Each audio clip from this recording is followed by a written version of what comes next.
வணக்கம். தினத்தகவல் செய்திகள். மனிதநேய ஜனநாயக கட்சியின் தலைவர் தமீமுன் அன்சாரி அவர்கள் தேமுதிக தலைமையகமான கேப்டன் ஆலயத்திற்கு வருகை தந்தார். தேசிய முற்போக்கு திராவிடர் கழக பொதுச் செயலாளர் பிரேமலதா விஜயகாந்த் அவர்களை மரியாதை நிமித்தமாக சந்தித்து பேசினார். கேப்டன் அவர்களுடன் தான் கொண்டிருந்த நட்பு மற்றும் உறவு பற்றியும் நினைவு கூர்ந்தனர்.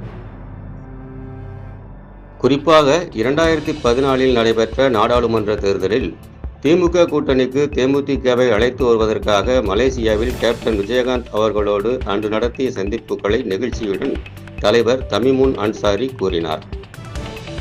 அப்போதுதான் கலைஞர் பழம் நழுவி பாலில் விழ இருப்பதாக சொன்னதையும் இருவரும் மகிழ்ச்சியுடன் நினைவு கூர்ந்தனர். கேப்டனின் குணங்கள், குடும்பம், உறவுகள் ஆகியன குறித்து சுமார் அரை மணி நேரத்துக்கும் மேலாக இருவரும் பேசினார்கள். மேலும் பேசிய பிரேமலதா விஜயகாந்த் அவர்கள் தங்களின் இளைய மகன் சண்முகபாண்டியனுக்கு வைத்த முதல் பெயர் சவுகத் அலி என்பதாகவும், பாஸ்போர்ட்டில் சிக்கல் வந்துவிடக் கூடாது என்பதற்காக அவரது உயிர் நண்பர் இப்ராஹிம் ராவுத்தரின் ஆலோசனைப்படி சண்முகநாதன் என்கிற சவுகத் அலி என பெயர் மாற்றப்பட்டதாகவும் நிகழ்ச்சியுடன் கூறினார்.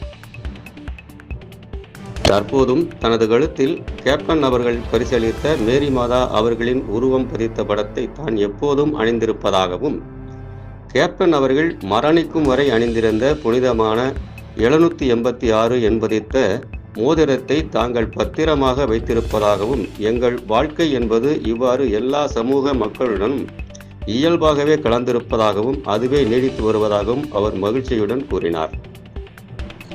அதனைத் தொடர்ந்து பிரேமலதா விஜயகாந்த் அவர்கள் மனிதநேய ஜனநாயக கட்சியின் தலைவர் தமீமுன் அன்சாரி அவர்களுக்கு குர்ஆன் ஒன்றை பரிசளித்தார். இந்த சந்திப்பின் போது தேமுதிக அவைத்தலைவர் இளங்கோவன், தலைமை நிலைய செயலாளர் பார்த்தசாரதி, கொள்கை பரப்பு செயலாளர் மோகன்ராஜ் மற்றும் தேர்தல் பணிக்குழு செயலாளர் நிஜாம், மனிதநேய ஜனநாயக கட்சியின் மாநில செயலாளர் சஃபி, கலைக்குழு இப்ராஹிம், மாநில துணைச் செயலாளர் தாரிக் ஆகியோர் உடன் இருந்தனர்.